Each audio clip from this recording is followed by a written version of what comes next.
Welcome back बच्चों। आपको याद होगा हमने पिछले लेक्चर में नया टॉपिक शुरू किया था। टॉपिक था सेक्सुअल रिप्रोडक्शन इन प्लांट्स। मैंने आपको बताया था कि सेक्सुअल रिप्रोडक्शन एक्चुअली होता क्या है और सेक्सुअल रिप्रोडक्शन प्लांट्स में किस तरह के प्लांट्स में होता है। मतलब आपको मैंने बताया था, आपको याद होगा, एंजियोस्पर्म्स के बारे में। ठीक है जी। इसके अलावा कुछ स्टेप्स जो सेक्सुअल रिप्रोडक्शन में होते हैं इन्वॉल्व, उनके बारे में मैंने आपको बताया था। प्लांट्स के डिफरेंट पार्ट्स जो थे हमने डिस्कस किए थे। मैंने रिसेप्टिकल के बारे में आपको बताया था, आपको याद होगा। फिर हमने सेपल के बारे में बात की थी। फिर पेटल का जिक्र हुआ था। फिर हमने स्टेमन के बारे में बात की थी। और लास्ट में जो टॉपिक हमने किया था वो था कार्पल। ठीक है। Receptacle, sepals, petals, stamen, carpel.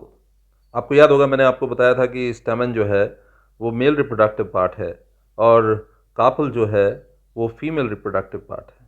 ठीक है। बहुत सारी डायग्राम्स भी आपको इसके लिए मैंने दिखाई थी। आप में से ज़्यादातर लोग जो है इसको एक फ़ोटोग्राफ की तरह ले रहे होंगे। ये इसको फ़ोटोग्राफ समझ रहे होंगे, ये फ़ोटोग्राफ समझ रहे होंगे। नो डाउट ये फ़ोटोग्राफ ही है, लेकिन यहाँ पर बहुत पास से आपको स्टेमन जो है वो दिखाया गया है, उसके बारे में बताया गया है।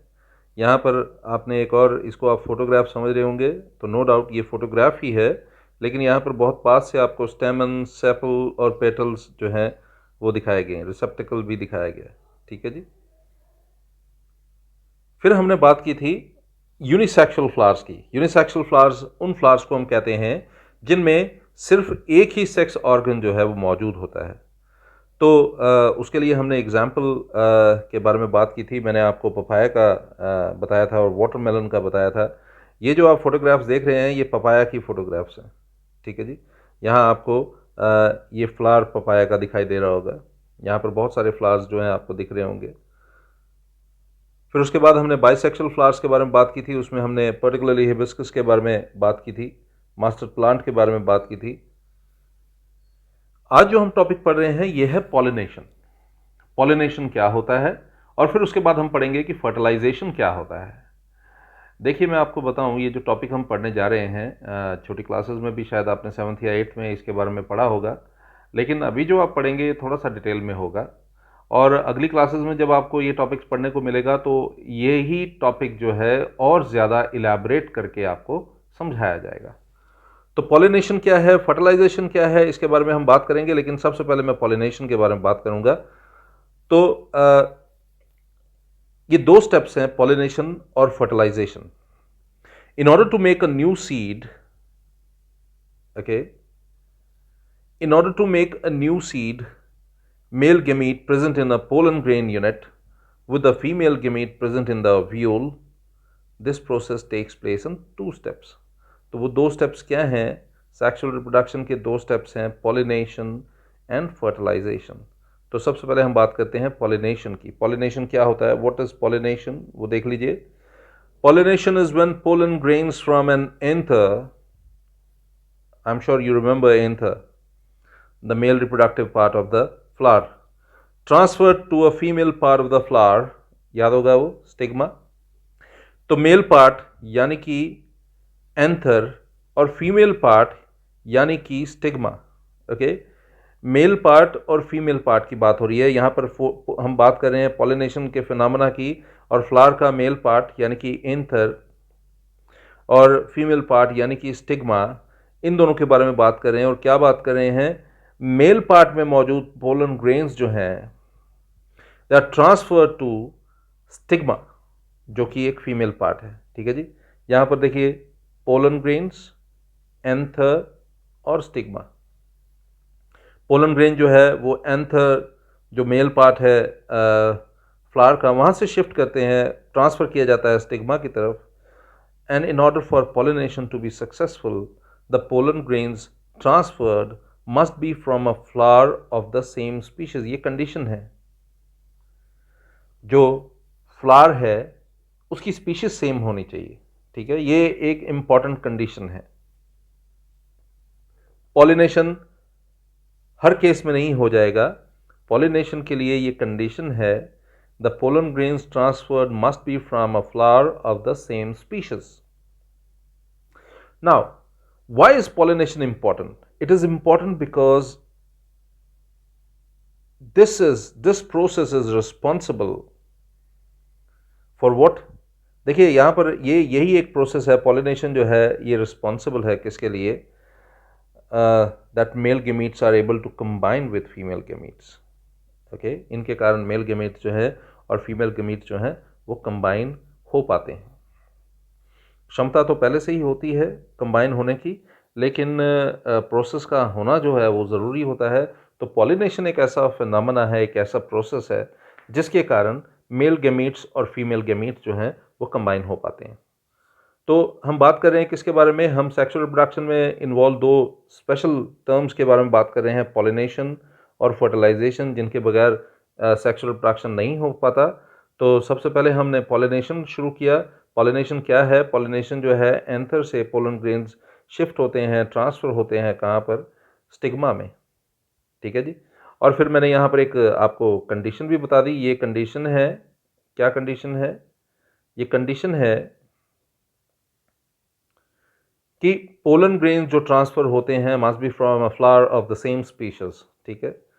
और पॉलिनेशन इसलिए इम्पॉर्टेंट हम कंसिडर करते हैं क्योंकि इसी फिनोमेना के कारण मेल गेमीट्स जो हैं वो फीमेल गेमीट्स के साथ कंबाइन हो पाते हैं। और पॉलिनेशन के लिए बहुत सारे तरीके होते हैं जिनसे पॉलिनेशन होता है। जैसे मैं आपको एक छोटा सा एग्जांपल देता हूँ। अक्सर आपने देखा होगा, मेरे पास पिक्स भी थी लेकिन मैं डालना भी चाहता था, लेकिन फिर वो थोड़ा सा लंबा हो जाता। अगर आप सर्च करेंगे गूगल पे तो आपको बहुत सारी इस तरह की पिक्स दिख जाएंगी जहाँ पर इंसेक्ट से पॉलिनेशन हो रही है। एक हनी बी जो है एक पौधे पर बैठती है और वहाँ से पोलन ग्रेन जो है उसकी बॉडी के साथ लगता है, फिर वो दूसरे पौधे पे बैठती है। तो यहाँ पर एक मैंने ये देखिए एक पिक यहाँ पर, जैसे एक हनी बी जो है यहाँ पर बैठती है, यहाँ से उसकी बॉडी में पोलन ग्रेन जो है लग जाता है और फिर वो यहाँ पर आकर जब बैठता है या इस फ्लावर के साथ जब वो टच करता है तो स्टिग्मा में मौजूद जो स्टिकी पार्ट जो होता है उसके साथ पोलन ग्रेन्स चिपक जाते हैं और इस तरह से पॉलिनेशन की शुरुआत हो जाती है। ठीक है जी। तो मैं फिर से बता दूं, पॉलिनेशन जो है बहुत सारे ज़रिए हैं उसके होने के। उनमें एक है इंसेक्ट से, बीज, हनी बीज जो हैं एक जगह पर बैठती हैं, फिर दूसरी जगह पर बैठती हैं और इस तरह से क्या होता है पोलन ग्रेन्स को स्प्रेड करती हैं एक फ्लावर से दूसरे फ्लावर में। ओके। और इसके अलावा बहुत सारे और इंसेक्ट्स होते हैं, बटरफ्लाई हो गया, और बहुत सारे बर्ड्स भी होते हैं जो आपको पता है जो नेक्टर पर या फ्लावर्स में मौजूद इंसेक्ट्स जो है उनके ऊपर फीड करते हैं। तो इस तरह से वो एक फ्लावर के कांटेक्ट में आते हैं, फिर दूसरे फ्लावर के कांटेक्ट में आते हैं और इस तरह से क्या होता है उनकी बॉडी के साथ लगा हुआ पोलन ग्रेन जो है वो एक फ्लावर से दूसरे फ्लावर में चला जाता है। ठीक है जी। तो इसके अलावा और बहुत सारे तरीके हैं। विंड है, हवा जब चलती है तो तेज़ हवा के साथ बहुत सारी चीज़ें जो हैं उड़ जाती हैं, तो अक्सर पोलन ग्रेन जो हैं वो भी उड़ के एक फ्लावर से दूसरे फ्लावर की तरफ चले जाते हैं। वाटर भी एक ऐसा ज़रिया जो है वो होता है। पॉलिनेशन दो तरह की होती है। एक होती है सेल्फ पॉलिनेशन, नाम से ही आपको क्लियर हो जाएगा कि यहाँ पर वर्ड यूज़ किया है सेल्फ, और दूसरा वर्ड जो यूज़ हो रहा है वो है क्रॉस। पहला वर्ड जो यूज़ हुआ है वो है सेल्फ, दूसरा वर्ड जो यूज़ हुआ है वो क्रॉस। तो सेल्फ पॉलिनेशन और क्रॉस पॉलिनेशन आपको नाम से ही क्लियर होना चाहिए कि सेल्फ पॉलिनेशन जो है इसमें it only involves one flower, इसमें केवल एक ही फ्लावर जो है वो इन्वॉल्व होता है, केवल एक ही फ्लावर जो है उसकी इन्वॉल्वमेंट इसमें होती है। इसमें होता क्या है आप देखिए, जब आप कहते हैं कि एक फ्लावर तो इसका मतलब है ये एक ऐसा फ्लावर होगा जो यूनिसेक्सुअल होगा या बाइसेक्सुअल होगा। आप सोचिए ज़रा, ये कैसा फ्लावर होगा जो यूनिसेक्सुअल होगा या बाइसेक्सुअल होगा? इसके बारे में सोचिए आप ज़रा, फिर मैं आपको इसका जवाब देता हूँ। तो सेल्फ पॉलिनेशन क्या होता है? सेल्फ पॉलिनेशन वो फिनोमेना होता है जिसमें in this type of pollination occurs when pollen grains from the anther fall directly into the stigma of the same flower. एक ही फ्लावर के अंदर पोलन ग्रेन्स मौजूद हैं, ठीक है, एंथर मौजूद है, एंथर से पोलन ग्रेन्स जो है उसी फ्लावर में मौजूद स्टिग्मा जो है उस पर गिर जाता है। तो किस तरह का फ्लावर हुआ ये, यूनिसेक्सुअल या बाइसेक्सुअल? आप इसके बारे में सोचिए कि ये यूनिसेक्सुअल फ्लावर हुआ या बाइसेक्सुअल फ्लावर हुआ। मैं फिर से आपको एक बार बताता हूँ सेल्फ पॉलिनेशन में क्या होता है। सेल्फ पॉलिनेशन में सबसे इम्पॉर्टेंट बात यह है कि एक फ्लावर है और उस फ्लावर में मौजूद जो एंथर है, okay, this type of pollination occurs when pollen grains from the anther fall directly onto the stigma of the same flower. Okay? तो एक और बात मैं आपको बता दूं, although this type of pollination is simple and quick, why? क्योंकि एक ही फ्लावर में होना है ना, दूसरी तरफ तो इसकी शिफ्टिंग नहीं होनी है, तो ये बड़ा क्विक प्रोसेस है। It does result in a reduction in genetic diversity. तो यहाँ पर जेनेटिक डाइवर्सिटी के चांसेस जो हैं वो कम है। ऐसा क्यों मैं बोल रहा हूँ, आप सोचिए। नो डाउट ये सेक्सुअल रिप्रोडक्शन है, लेकिन आप सोचिए एक ही पौधे के अंदर हो रहा है, तो यहाँ पर जेनेटिक डाइवर्सिटी यानी कि जिसको आप वेरिएशन के नाम से भी जानते हैं, वेरिएशन के चांसेस जो है बहुत कम है, क्योंकि स्पर्म भी उसी बॉडी से आ रहा है जिस बॉडी से एग आ रहा है। तो दोनों में जिस तरह के क्रोमोसोम्स होंगे वो ऑलमोस्ट सेम होंगे, तो उसमें डाइवर्सिटी के चांसेस जो हैं, जेनेटिक डाइवर्सिटी के चांसेस जो हैं वो ना के बराबर हैं। तो यहाँ पर आप समझ सकते हैं वेरिएशन के चांसेस बहुत कम हैं। मैं रिपीट कर देता हूँ, सेल्फ पॉलिनेशन में क्या होता है। सेल्फ पॉलिनेशन में एक फ्लावर के अंदर मौजूद, देखिए, this type of pollination occurs when pollen grains from the anther fall directly onto the stigma of the same flower. ठीक है, although this type of pollination is simple and quick, it does result in reduction in genetic diversity, जैसा कि मैं आपको already समझा चुका हूँ। थोड़ा सा आगे बढ़ते हैं, अब बात करते हैं क्रॉस पॉलिनेशन की। क्रॉस पॉलिनेशन क्या होता है? ये एक कॉम्प्लेक्स फिनोमेना है, ठीक है जी। सेल्फ पॉलिनेशन से थोड़ा ज़्यादा कॉम्प्लेक्स फिनोमेना है, लेकिन कॉम्प्लेक्स फिनोमेना नो डाउट ये है, यहाँ पर जेनेटिक डाइवर्सिटी के चांसेस जो हैं वो ज़्यादा होते हैं। This type of pollination results in an increase in genetic diversity, ठीक है। उसका रीज़न क्या हो सकता है वो आप समझ सकते हैं। यहाँ पर दो डिफरेंट पौधों के फ्लावर्स की बात हो रही है, because the different flowers are sharing, mixing and their genetic information to create unique offspring. तो मैं फिर से बता दूं, क्रॉस पॉलिनेशन में क्या होता है? It is a complex phenomena where the transfer of pollen from the anther of one flower to the stigma of a different flower takes place. This is known as cross pollination, ठीक है जी। तो दो phenomena पढ़े आपने, self pollination और cross pollination. अब जरा डायग्राम से देखते हैं। सेल्फ पॉलिनेशन की डायग्राम देखिए आप। एक ही पौधा है, यहीं पर स्टिग्मा मौजूद है और यहीं पर एंथर भी मौजूद है, ठीक है जी। हम बात कर रहे हैं सेल्फ पॉलिनेशन की, यहां पर एंथर भी मौजूद है और यहां पर स्टिग्मा भी मौजूद है। एंथर से पोलन ग्रेन्स जो हैं स्टिग्मा की तरफ शिफ्ट हो रहे हैं, ठीक है जी। अब दूसरा फिनोमेना है cross pollination. Cross pollination phenomena में क्या है? ये एक फ्लावर है, ये दूसरा फ्लावर है, ये पहला फ्लावर है, ये दूसरा फ्लावर है। इसके एंथर से पोलन जो है वो यहाँ पर शिफ्ट हो रहा है, किसी भी ज़रिए से हो सकता है, इंसेक्ट से हो सकता है, किसी बर्ड से हो सकता है, या कोई भी तरीका हो सकता है, ठीक है। विंड हो सकता है, वाटर हो सकता है, कोई भी तरीका हो सकता है। तो this is self pollination and this is cross pollination, ठीक है जी। तो एक इंपॉर्टेंट बात याद रखिएगा, और वो इंपॉर्टेंट बात क्या है कि सेल्फ पॉलिनेशन में जेनेटिक डाइवर्सिटी, उसके चांसेस जो हैं वो कम होते हैं। जेनेटिक डाइवर्सिटी के चांसेस जो हैं वो किस में कम होते हैं? जेनेटिक डाइवर्सिटी के, मैं जीडी लिख रहा हूँ, जेनेटिक डाइवर्सिटी जो है वो सेल्फ पॉलिनेशन में कम होता है, लेकिन क्रॉस पॉलिनेशन में ज़्यादा होता है। सेल्फ पॉलिनेशन एक सिंपल फिनोमेना है, क्रॉस पॉलिनेशन एक थोड़ा सा कॉम्प्लिकेटेड फिनोमेना है। इनके डिफरेंस के बारे में भी हम बात करेंगे कुछ समय के बाद। इसका डिफरेंस भी जो है वो हम उसका जिक्र भी करेंगे।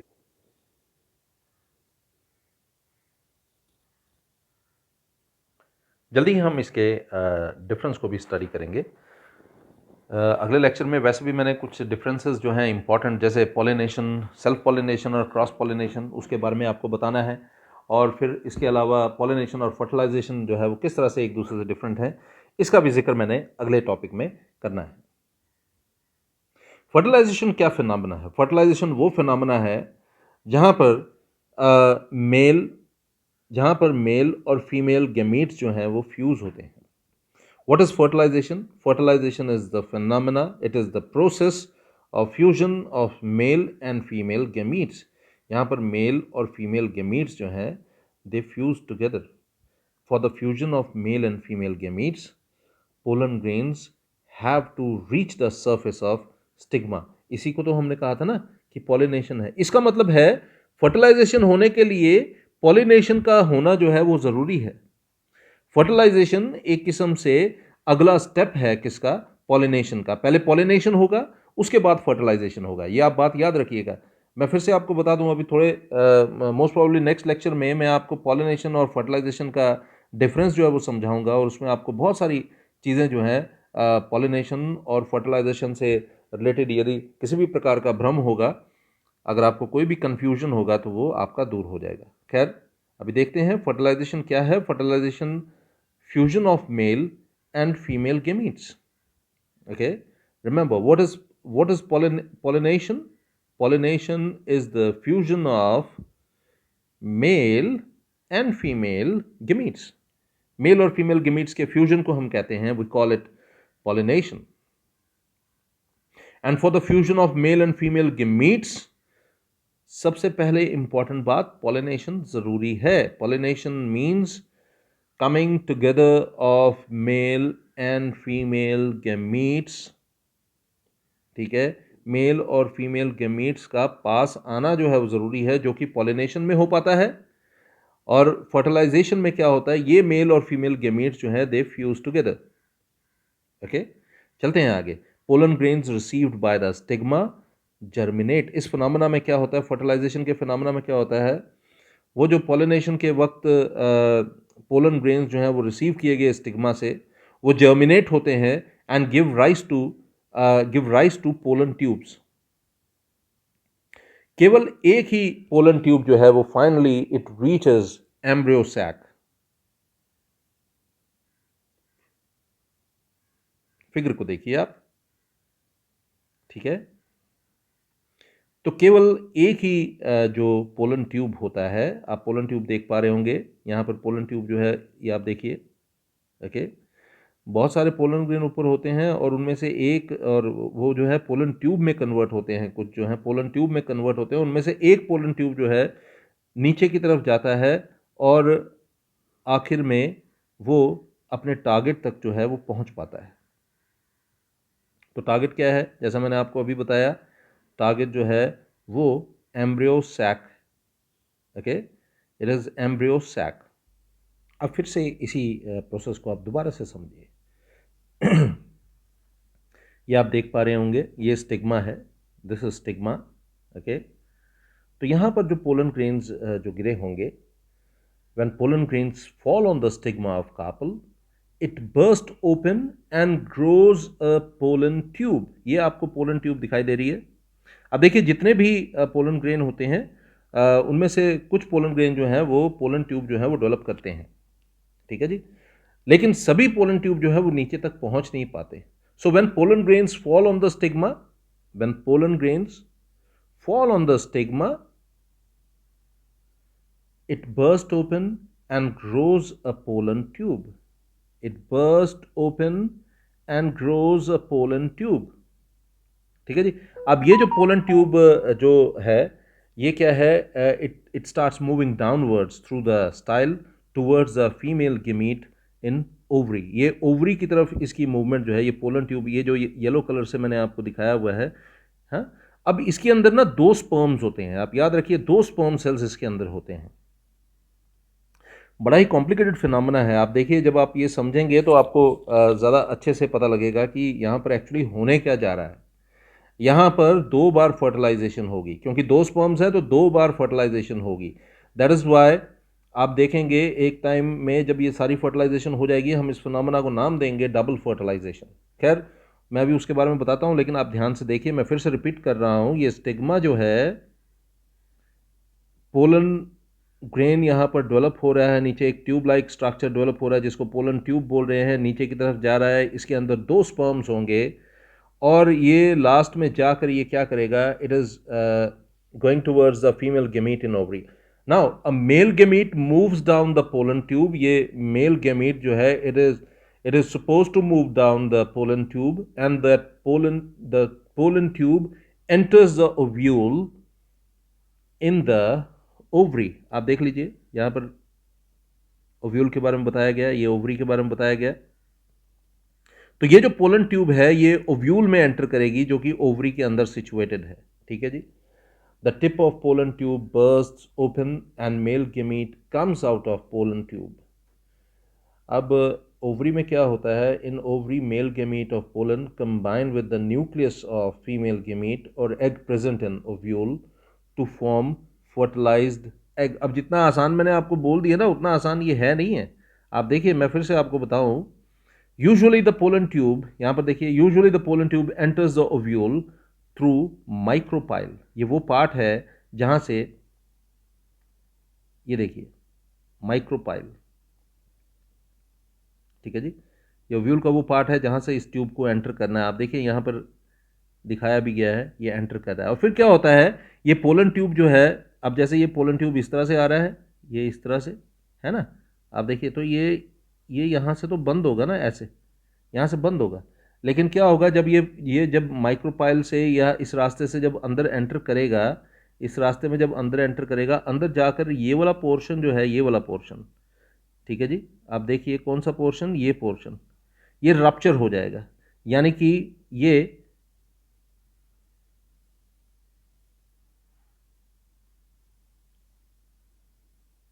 ऐसे हो जाएगा, यहाँ पर ये वाला पोर्शन जो है खुल जाएगा, जिससे ये स्पर्म्स जो है बाहर की तरफ निकल जाएंगे। ठीक है, ये स्पर्म जो है इस तरह से यहाँ से बाहर निकल जाएंगे। आप देखिए यहाँ पर लिखा भी गया है, इनको भी पढ़िए। The pollen tube discharges 2 sperms into the female gametophyte which is embryo sac, इसको एम्ब्रियोसैक कहते हैं, विद इन एन ओव्यूल। ठीक है जी, इस तरह से 2 स्पर्म्स जो हैं वो बाहर निकल जाते हैं, डिस्चार्ज हो जाते हैं। अब देखिए, one sperm fertilizes the egg, एक स्पर्म एग को फर्टिलाइज करता है, फॉर्मिंग द जाइगोट, और जाइगोट की फॉर्मेशन करता है। The other sperm combines with the 2 polar nuclei, और जो दूसरा स्पर्म होता है, the other sperm combines with the 2 embryo, the other sperm combines with the 2 polar nuclei of the embryo sacs large central cell, forming a triploid cell. अब देखिए दो जगह पर आपने 2 चीज़ें नोटिस की। एक स्पर्म ने तो क्या किया, एग को फर्टिलाइज कर दिया, और दूसरा स्पर्म जो है उसने क्या किया, the other sperm combines with the 2 polar nuclei. यहाँ पर मौजूद 2 पोलर न्यूक्लियाई जो हैं, ये देखिए ये 2 पोलर न्यूक्लियाई हैं, आपने देखा होगा स्ट्रक्चर में। एक ने तो एग को फ्यूज कर दिया एक स्पर्म ने, और दूसरा जो है उसने क्या किया, उसने जाकर पोलर न्यूक्लियाई को स्ट्राइक किया, उनको फ्यूज किया। ठीक है, और जब ऐसा हुआ तो उसके कारण क्या हुआ, किसकी फॉर्मेशन हुई, फॉर्मिंग अ ट्रिप्लॉइड सेल। इसके कारण एक ट्रिप्लॉइड सेल की फॉर्मेशन हुई। सो वन मेल न्यूक्लियस, देखिए one male nucleus approaches the egg and fuses with it to form a diploid zygote. This is first fertilization। ठीक है, ये फर्स्ट फर्टिलाइजेशन है।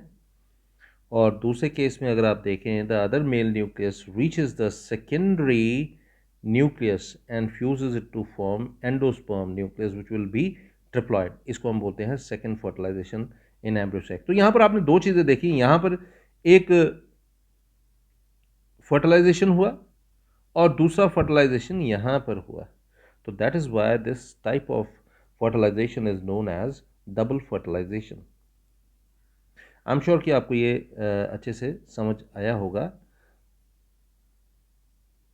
मैंने पूरे एक आप देखिए इस डायग्राम को, देखिए इस डायग्राम को अगर आप ध्यान से देखेंगे तो आपको बड़े अच्छे से यहाँ पर समझ आ जाएगा। यहाँ समझने वाली बात ये है कि ये जो पोलन ग्रेन है पोलन ट्यूब में डेवलप होता है और नीचे की तरफ जाता है, और जब ये नीचे की तरफ जाता है तो ओव्यूल के अंदर दो चीज़ें मौजूद हैं, एग मौजूद है और पोलर न्यूक्लियाई मौजूद हैं। ठीक है, एक स्पर्म जो है वो एग को फ्यूज़ कर देता है। ठीक है, एक स्पर्म जो है, फर्स्ट स्पर्म जो है वो किसको फ्यूज़ करता है, एग को, और जो सेकंड स्पर्म होता है वो किसको, वो पोलर न्यूक्लियाई को फ्यूज़ करता है। ठीक है जी, फर्स्ट मैं फिर से बता दूं, जो फर्स्ट स्पर्म है वो किसको फ्यूज़ करता है, वो एग को फ्यूज़ करता है, और स्पर्म टू जो है वो किसको करता है, पोलर न्यूक्लियाई को करता है। तो दो बार यहाँ पर फ्यूजन हुई, एक बार यहाँ पर और एक बार यहाँ पर। That is why it is known as double fertilisation. I am sure कि ये लेक्चर आज का आपको समझ आया होगा। अगला लेक्चर जो है वो बहुत इंपॉर्टेंट है, जैसे ये है, आप कह सकते हैं वो इसी की कंटिन्यूटी है, इसी को हम आगे कंटिन्यू करेंगे। तब तक अपना ध्यान रखिएगा। Good day.